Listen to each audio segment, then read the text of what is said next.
መልካም በጣም አመሰግናለሁ። ሙሉጌታ አቶ ሙሉጌታ አሁን ዝም ብለሃል፣ ድምጽ ይሰማል። ፕሮፌሰር እስኬል በጣም አመሰግናለሁ ለሰጠኝ እድል። ቅድም ወንድሜ መስፍን ካቆመበት ብነሳ ደስ ይለኛል። ከ5 ዓመት በፊት የኢትዮጵያን ህዝብ ከትግራይ ህዝብ ጋር ስርዓቱ እንዴት አይነት ግጭት ፈጥሮ በተለይ የትግራይን ህዝብ ከኤርትራ ህዝብ ነጥሎ የኢትዮጵያ ህዝብ በትግራይ ህዝብ ላይ እንዲዘምት እንዴት እንዳደረገ እናስታውሳለን። ያም ካለቀ በኋላ ስርዓቱ የተለያዩ የፖለቲካ ጉዳዮችን ነጣጥሎ እየወሰደ የአማራን ህዝብ ከትግራይ ህዝብ፣ የትግራይን ህዝብ ከኦሮሚያ ህዝብ ሲያጣላ የኖረበት ዋነኛው ምክንያቱ የዛን የቀውስን የመፍጠር ቀውስን ፋብሪኬት የማድረግ ስርዓት ወይንም ጥበብ የስልጣኑ መሰረት አድርጎ የያዘ መንግስት ስለነበረ ነው። ከ5 ዓመት በፊት ይሄ ለብዙ ሰው ግንዛቤ ነበር የሚል እምነት የለኝም። ከዛ በፊት ህብረተሰብ ከህብረተሰብ የጎንዮሽ ትግል ነበረው። አንዱ ህብረተሰብ ከአንዱ ህብረተሰብ ጋር እንኳን አይነጋገርም ነበር። ያ ግን ዛሬ ተቀይሯል። ዛሬ ከ5 ዓመት በፊት የነበረው አይነት ሁኔታ አይደለም ያለው። ስርዓቱ የሁሉም ህዝብ ጠላት እንጂ ያንድም ህዝብ ወዳጅ እንዳልሆነ፣ ለአንድም ህዝብ ያልቆመ እንደሆነ ግልጽ ነው ዛሬ። ሁሉም ግን ይሄን ተገንዝቦት ይሄን ስርዓት ወደ አንድ መተው ለማስወገድ የሚያስችል የፖለቲካ አደረጃጀት ብቃት ያለው ፍላጎት የሚታይበት ጉድለት ስላለ ይሄንን ትግል ወይም የህዝቡን ሰቆቃ የህዝቡን መከራ ትግሉን ተጠናክሮ ያንን ለማሟላት የሚያስችል አደረጃጀት መፈጠር እንዳለበት በመገንዘብ ነው የአብሮነት ኢትዮጵያ እየሰራ ያለው። ይሄ ማለት የአብሮነት ኢትዮጵያ ሀገር ቤት ውስጥ ያሉ ትግሎችን የሚቀነባበሩበትን ፕላትፎርም ፈጥሮ ይሄንን ስርዓት ማስወገድ የሚያስችል አደረጃጀት ለመፍጠር ነው እና ያ መሆኑን ፕላትፎርሙን ፕሮቫይድ ወይንም አጋጣሚውን ፈጥሮ እንዲሰባሰቡ ለማድረግ እንጂ እዚህ ውስጥ የፖለቲካ አምቢሽን ያለው ስልጣን ወይንም ሌላ ጉዳይ ፍላጎት ያለው እንደሌለ በየአጋጣሚው የአብሮነት የዛ አይነት ፍላጎት እንደሌለው አቶ ልደቱም በተለያዩ ኢንተርቪዎች ገልጾታል። የአብሮነት ውስጥ ያቋቋም ነው። በዛ በማቋቋም ሂደት ውስጥ የነበሩ ሰዎች ሁሉ በሙሉ ዋን ቱ ዋንም በግሩፕም ፕሌጅ የተደራረግነው ነገር ነው። ስለዚህ መንግስት ስርዓቱ በሚፈርስበት ሰዓት ተዘጋጅቶ የሚጠብቅ መንግስት አይነት አይደለም። ይሄ እንዲታወቅ ግን እንዳያችሁት በአብሮነት መግለጫችን ላይ ሲሰጥ 4-5 ነገሮች ለማካሄድ እቅድ አለ። አንደኛው ውጤታማ ሰላማዊ ህዝባዊ ቢተኝነትና ሁሉን አቀፍ የሽግግር ሂደት የሚያመጣ ረቂቅ ሰነዶችን ማዘጋጀት፣ የሽግግር ስርዓትንና ትግሉን ወደ ግብ የሚያደርሱ ዶክመንቶች ማዘጋጀት፣ ጦርነት ይቁም፣ ግፋዊ አገዛዝ ይብቃ፣ የሽግግር ሂደት ይጀመር፣ ዘላቂ ሰላም ይስፈን በተሰኙ መሪ ሀሳቦች ላይ የሚያተኩር ዓለም አቀፍ የኢንተርኔት ትዕይንተ ህዝብ ማዘጋጀት፣ በዋሽንግተን ዲሲ እና በለንደን የሰላማዊ ሰልፍ ማዘጋጀት፣ ቋሚ የሆኑ የማህበራዊ መገናኛ ሚዲያዎችን ማደራጀት፣ ማስተዳደር፣ ጊዜና ሁኔታ ሲፈቅድ የድርጅቱ ስራ የሚመሩበት ቢሮ ያስፈልገዋል። እነዚህን ነገሮች ለማከናወን ደግሞ ከላይ የጠቀስኩትን ተግባራት ለማከናወን የገንዘብና ቁሳቁስ እርዳታ ያስፈልገዋል። በመግለጫው ላይ እንደሰማችሁት የገንዘብና ቁሳቁስ ማሰባሰብና ማደራጀት የኔ ኃላፊነት ነው። የተሰጠኝና ወዲጄ የተቀበልኩትን ኃላፊነትን ልወጣ የምችለው የአብሮነት ኢትዮጵያ የቆመለትን ዓላማ እቅድና ግብ የምትደግፉ ኢትዮጵያኖች በምትሰጡት ትብብርና ድጋፍ መጠን የተወሰነ ይሆናል።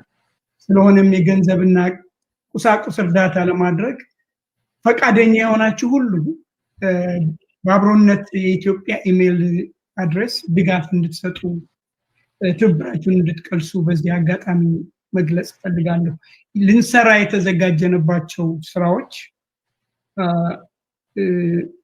ጊዜ፣ ገንዘብና የሰው ኃይል የሚጠይቁ ስለሆነ በዚህ አጋጣሚ እንደው አጋጣሚውን ወስጄ ይሄን ለማሳሰብ ነው። በኢሜል አድራሻችን የአብሮነት 2016@gmail.com ኮንታክት አድርጉን። ድጋፍ ልትሰጡ ፈቃደኞች ሆናችሁ ኢትዮጵያኖች። አመሰግናለሁ። መልካም ኢንጂነር ሙሉጌታ ነው። ያው ሙሉጌታ ነው የምልህ፣ ስራህን ጀምረሃል አንተ እዚሁ። በዚህ በጣም እናመሰግናለን። ያው እኛ የጎደለ ነገር አለ በዚህ ትግል ውስጥ። የሰላማዊ ፖለቲካ ምህዳር የሚባለው በኢትዮጵያ ውስጥ ሙሉ በሙሉ የተዘጋ ነው።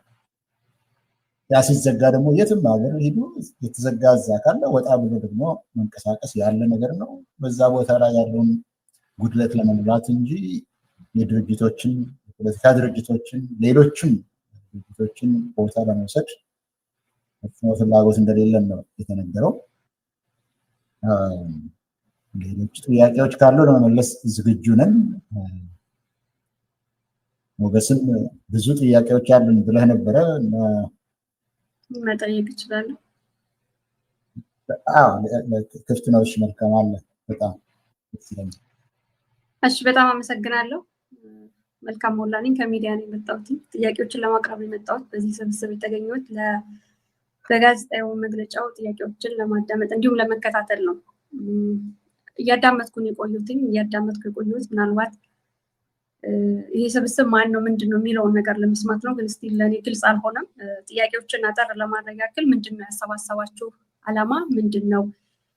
ሰፖርት ለማድረግ ትላላችሁ፣ ሌላ ጊዜ ደግሞ ህዝባዊ እምቢተኝነትን ለመፍጠርና ለውጥ ለማምጣትም ትላላችሁ። በእርግጥ ትክክለኛ ዓላማችሁ ምንድን ነው?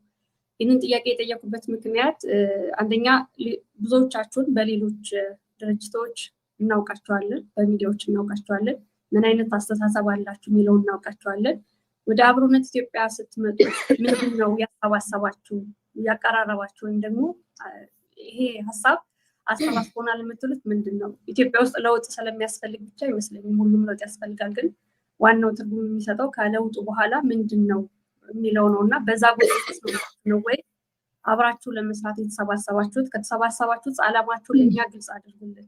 ምክንያቱም በኢትዮጵያ ውስጥ ገለልተኛ ሰው አለ ብዬ አላምንም። በፖለቲካም በጋዜጠኝነትም በሌላም በማህበራትም በምንም ለሆነ ወገን ያደላ እንጂ ገለልተኛ ለኢትዮጵያውያን ለሁሉም ያስባል ብዬ የምጠብቀው እንደ ድርጅት እንደማዋቀር አለ ብዬ አላምንም። ሰው ከዛ አንጻር ምን ዓላማ ይዛችሁ የተሰባሰባችሁት የሚለውን ነገር ግልጽ ብታደርጉልን ጥሩ ነው። ምክንያቱም እኔ የምሰራው ፍሪ ፕሬስ ሚዲያ ነው። ለአማራ ህዝብ ድምጽ ይሆናል ብዬ የማስበው ሚዲያ ነው። እኔም በዛ ነው የቆየሁት። ገለልተኛ ጋዜጠኛ ነኝ ብዬ ራሴን አልጠራም። እንደ አማራ ህዝብ ደግሞ ሳየው የአማራ ህዝብ ላለፉት 35 ዓመታት በመዋቅር ደረጃ በተደገፈ መልኩ የዘር ማጥፋት ወንጀል የሚፈጸምበት ህዝብ ነው።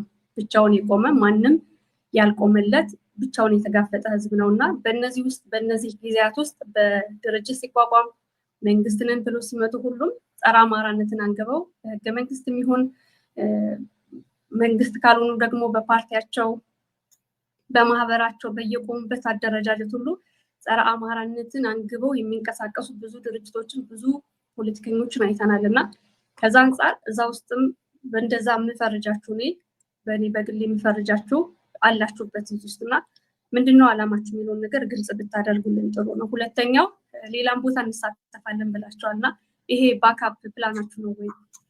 በብሔር ድርጅት ውስጥ ያላችሁ አላችሁ ወይም ደግሞ ኢትዮጵያ ውስጥ ኢትዮጵያን እንደ ሀገር ማስቀጠል አብሮነት ኢትዮጵያ ከስሙ የሚነግረን ስላለ ማለት ነው።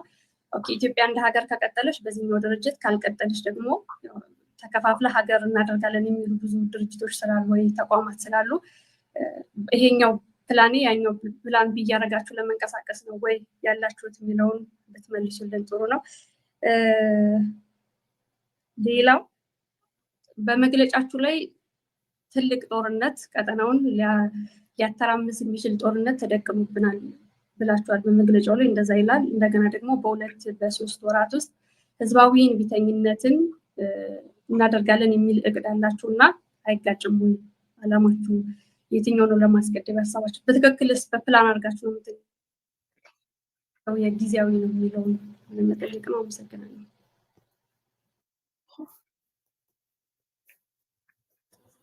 መልካም። እንደሚመስለኝ ጥያቄ 3 ነው። አላማችሁ ምንድን ነው ነው? አላማችን ያው የተጻፈም አለ፣ እንደገና መድገም ካስፈለገ ሊነግረን ባጭሩ ሊነግረን የሚፈልግ አለ። እዚህ ውስጥ ያላችሁትን በሌላ ሁኔታ እናውቃቸዋለን፣ ፈርጃቸዋለን። ስለዚህ ማንነታችሁን ንገሩን ነው ይመስለኛል። 3ኛው ጥያቄ ስለ ጦርነት ጋር አያይዘው በዛ ላይ ያለውን አቋም ነው። አሁን የድርጅቱን ነው የምንናገረው፣ የግላችንን አቋም አይደለም። የዚህ የአብሮነት ኢትዮጵያ አላማ ነው እንጂ የግል የሚለውን እኮ ቅድምም ሀሳብ ስንሰጥ ብዙ የሚያለያዩ ነገሮች አሉ፣ ብዙ።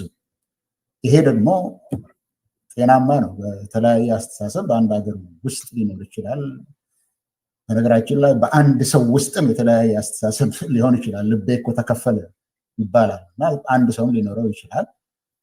ሰው እንደ ግለሰብ መልስ ለመስጠት አይደለም። በዚህ ጉዳይ ላይ የተደበቀ ዓላማ ያለው የለም። ሁሉም ስራ ያለው ነገር ግን አገር ወዳድ ስለሆነ፣ ህዝብ ወዳድ ስለሆነ፣ የአማራም ይሁን የኦሮሞም ይሁን ሌላም ሁሉ ህዝብ ወዳድ ስለሆነ በዛም ይቆም አለ።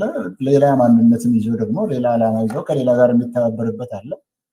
ዓላማችሁ ምንድን ነው በሚለውና በዚህ በጦርነት ጉዳይ ላይ አቶ ልደቱ ደጋግመህ ስለ ዓላማችን ብትነግር ደስ ይለኛል። እሺ፣ አመሰግናለሁ ፕሮፌሰር። አሁን ያው መልሱን አንተም ተናግረኸዋል። ታስታውሱ ከሆነ የአብሮነት ኢትዮጵያን የመስረታ ሂደት በሚመለከት አንድ ዶክመንትም አሰራጭተን በሚዲያዎችም እንዲደርስ አድርገናል። ምንድን ነው መስራት የምናስበው፣ ዓላማችን ምንድን ነው የሚለውን እዛም ሰነድ ላይ በደንብ አስቀምጠናል። ያው መተዳደሪያ ደንባችን ላይ አለ። ግን ደግሞ ከሁሉም በላይ እኛ ስራ ከጀመርን ጀምሮ የምንሰራቸው ስራዎች ዓላማችንን በግልጽ የሚያሳዩ ይመስላል። ለምሳሌ ወደ 6 መድረኮችን አዘጋጅተናል። አንዱ ያደረግነው ምንድነው ሀገር ውስጥ ያሉ የፖለቲካ ኃይሎች ተሰባስበው የአጀንዳ ልየታ እንዲያደርጉ፣ በመካከላቸው ያሉ ቅራኔዎች ምንድናቸው፣ ከነዛ ቅራኔዎች በተለየ አብረው ሊሰሩባቸው የሚችሉ የጋራ ጉዳዮቻቸው ምንድናቸው የሚል የአጀንዳ ልየታ 2 መድረኮችን አዘጋጅተናል። አንድ ጊዜ 26 ታዋቂ ሰዎች የተገኙበት፣ አንድ ጊዜ 12 ታዋቂ የፖለቲካ ሰዎች የተገኙበት አካሂደናል። ከዛ በኋላ ደግሞ ያው አንድ ትልቅ የትዕይንተ ህዝብ በኢንተርኔት አካሂደናል። የህብረተሰቡን ሞራል ያነሳሳ አዲስ የትብብር መንፈስ የፈጠረ ነው ያ መድረክ። በሚሊዮኖች በታሪክ ለመጀመሪያ ጊዜ በቀጥታ የተከታተሉት ነው። እዛ ላይ 15 ታዋቂ የፖለቲካ ሰዎች በፍጹም አንድ ላይ ይታያሉ ተብለው የማይገመቱ አገዛዙን በጣም ያስደነገጡ ሁኔታዎችን የፈጠረ መድረክ አዘጋጅተናል እና በፍጹም ተገናኝተው የማያውቁ አካላት እዛ መድረክ ላይ ተገናኝተው ስለ ወደፊቷ ኢትዮጵያ ያላቸውን አቋም ሲገልጹ አይተናል። ያን ካደረግን በኋላ ደግሞ ጋዜጠኞች፣ የትግል ጉዳይ ላይ እንቅስቃሴ የምታደርጉ ጋዜጠኞች በትብብር እንዴት መስራት ትችላላችሁ የሚለውን መድረክ አዘጋጅተን ማወያየታችንን ያው መልካም አንቺም በደንብ የምታውቂው ይመስለኛል፣ ተሳትፎ ያደረግሽበት ነው። ቀጥሎ ሲቪክ ማህበራት፣ የኢትዮጵያ ሲቪክ ማህበራት የኢትዮጵያ ህዝብ ትግል ተጠናክሮ ለአሸናፊነት እንዲበቃ ምን አስተዋጽኦ ሊያደርጉ ይችላሉ እና ሲቪክ ማህበራት ውስጥ ተሳትፎ ያላቸውን ሰዎች ጋብዘን ውጤታማ የሆነ ውይይት ማድረግ ይችላል። ከዛ ምሁራን በተለያየ መስክ ውጤታማ ናቸው፣ ዕውቀት አላቸው፣ ልምድ አላቸው የሚባሉ ምሁራንን እንዲሁ በመድረክ አሰባስበን እንዲወያዩ አድርገናል። ወደ 15 የሚሆኑ ታዋቂ ምሁራን በትግሉ ምን አስተዋጽኦ ምን ሚና ሊኖራቸው እንደሚችል መድረክ አዘጋጅተናል። እነዚህ መድረኮች ቀላል መድረኮች አይደሉም እና አጠቃላይ ዓላማችንንም ያሳያሉ።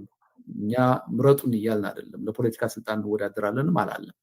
እኔ የግሌን ብጠየቅ ውጭ ሀገር ሆኖ ፓርቲ አቋቁሞ በመስራት አላምንም። ድሮም ስገልጸው የነበረ አቋሚ ነው። አሁን አገር ቤት ለመግባት ችዬ ቢሆን ኖሮ ፓርቲ አቋቁሜ ከሌሎች ጓደኞቼ ጋር ለመታገል ነበር ፍላጎቴ። አሁን ውጭ ሀገር ስቀር ግን የአብሮነት ኢትዮጵያ ጋር አብሬ የምሰራው በፓርቲ ተደራጅቶ ውጭ ሀገር ሆኖ መስራት ብዙም ትርጉም አለ የሚል እምነት ስለሌለኝ፣ ስለዚህ የተደራጁትን ፓርቲዎች ማገዝ፣ ለነሱ መድረክ መፍጠር፣ ረቂቅ አጀንዳዎችን እያቀረቡ የጋራ አጀንዳዎችን በነዛ ዙሪያ ህብረት እንዲፈጥሩ ትብብር እንዲፈጥሩ ማድረግ ይጠቅማል የሚል ነው እና ዓላማችን በሐሳብ በመንገልጸው ብቻ ሳይሆን በተግባርም እያሳየን ባለነው እንቅስቃሴ በደንብ እየታየ ነው።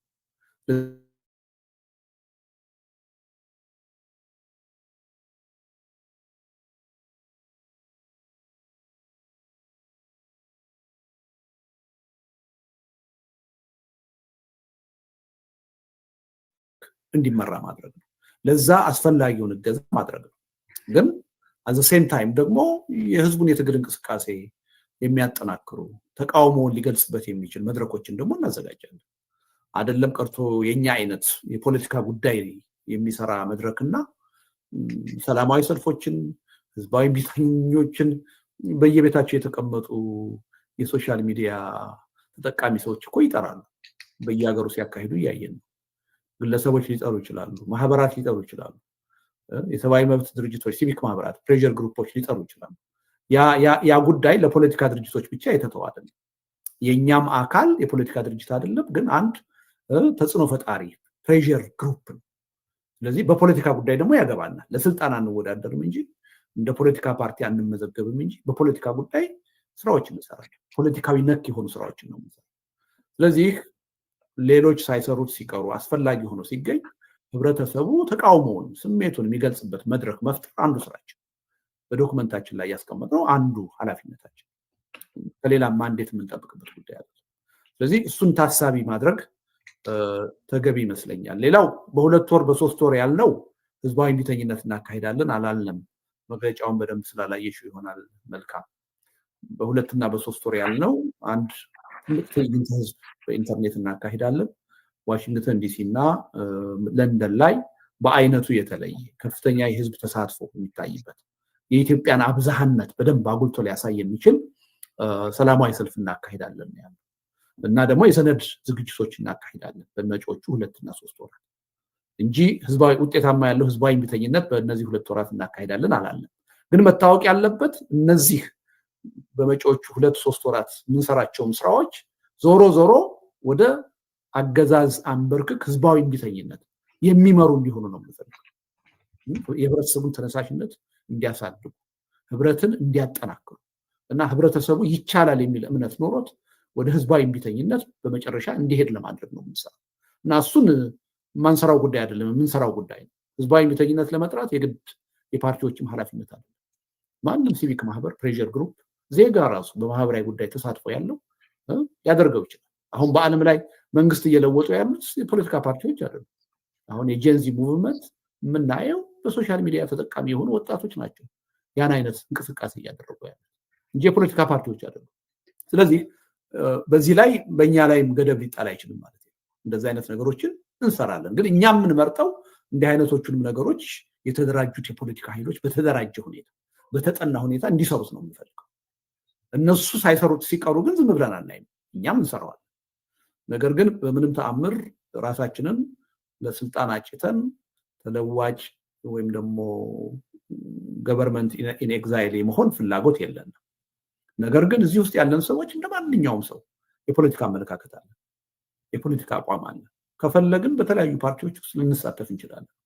የአብሮነት ኢትዮጵያ ላይ ስንገኝ ግን የምናራምደው የጋራችንን አቋም በደንባችን ያስቀመጥነውን ዓላማ ብቻ ነው የምናራምደው እንጂ እዚህ ውስጥ ያለን በተለያየ የፖለቲካ አመለካከት የተለያየ አመለካከት ያለን ሰዎች ነው። ደግሞም ልዩ የሚያደርገውም ይሄ ነው። ምናልባት በኢትዮጵያ ተጨባጭ ሁኔታ ከፖለቲካ ጋር የተያያዙ ጉዳዮችን በመስራት ረገድ ለብዙ ዓመታት የዚህ አይነት ስብስብ ተፈጥሮ የሚያውቅ አይመስልም። ከብሔር ባክግራውንድም ካየን ከፖለቲካ አመለካከት ልዩነት ኢትዮጵያ ውስጥ ያሉ ቅራኔዎችን ሊያሳይ የሚችል ስብስብ ነው እየፈጠር ያለው። ያ ስብስብ ግን የጋራም ጉዳዮች ስላሉት በተለይ ከህልውና ጋር የተያያዙ ጉዳዮች ስላሉት ያን በጋራ መስራት አለብን የሚለውን አጽንኦት ሰጥተን እየሰራን ነው እና ይሄ ትልቅ ሰክሰስ ነው የሚል እምነት አለኝ በእኔ በኩል። የአድሎ ጉዳይ አንስተሻል። ማንም ሰው የመጠርጠር መብት አለው። ያን ተፈጥሯዊ ነገር ነው፣ ማስቀረት አይቻልም። ለማንም አናደላም። በተለይ ለአንድ የተለየ ብሔር ወይም የፖለቲካ አመለካከት ላለው ህብረተሰብ አናደላም። እኛ ለሁሉም ኢትዮጵያዊ በኩልነት ነው መስራት የምንፈልገው። ስለዚህ ምናልባት ለአንድ ብሔር ወይም ለአንድ የተለየ ህብረተሰብ በተለየ ሁኔታ እንደምንሰራ አድርጎ የሚጠብቅ የህብረተሰብ ክፍል ካለ የአብሮነት ዓላማ አልገባውም ማለት ነው። እኛ ለሁሉም ህዝብ ነው የምንሰራው። በተለየ ሁኔታ የኔ ወይም የኛ የምንለው በብሔር ደረጃ፣ በሃይማኖት ደረጃ፣ በፖለቲካ አመለካከት ደረጃ የዛ አይነት ውክልና ያለው ህብረተሰብ የለም። ለሁሉም ኢትዮጵያዊ የትኛውም አይነት የፖለቲካ አመለካከት ላለው፣ የትኛውም አይነት የብሔር ማንነት ላለው፣ የትኛውም አይነት ሃይማኖት ላለው ኢትዮጵያዊ ሁሉ በጋራ የመስራት ፍላጎት ነው ያለ እና አድሎ የሚባለው ነገር በምንም ተአምር እኛ ውስጥ ይኖራል የሚል እምነት የለም። አደረጃጀታችንም እሱን ለማድረግ አይፈቅድም። ምክንያቱም በጣም ጉራማይሌ የሆነ የፖለቲካ አመለካከት የብሔር ማንነት ያለን ሰዎች ነው። ስለዚህ ለጋራ ጉዳይ ግን በጋራ እንሰራለን። የምናደላው ለዛ የጋራ ጉዳይ ነው። ከዛ ውጪ የሆነ የምናደላው ነገር የለም እና በዚህ ብናየው ጥሩ ይመስለኛል። እንግዲህ ምናልባት አንዳንድ ጊዜ ከተለመደው የፖለቲካ ባህል አንጻር ብዥታዎች ሊኖሩ ይችላሉ። አይኑሩ አንልም። በሂደት የምንሰራውን ስራ ህብረተሰቡ እያየ እነዛ ዓላማዎች የበለጠ እየነጠሩ እየወጡ ህብረተሰቡን በቂ ግንዛቤ እየፈጠረ ይሄዳል የሚል እምነት አለኝ። አመሰግናለሁ ፕሮፌሰር።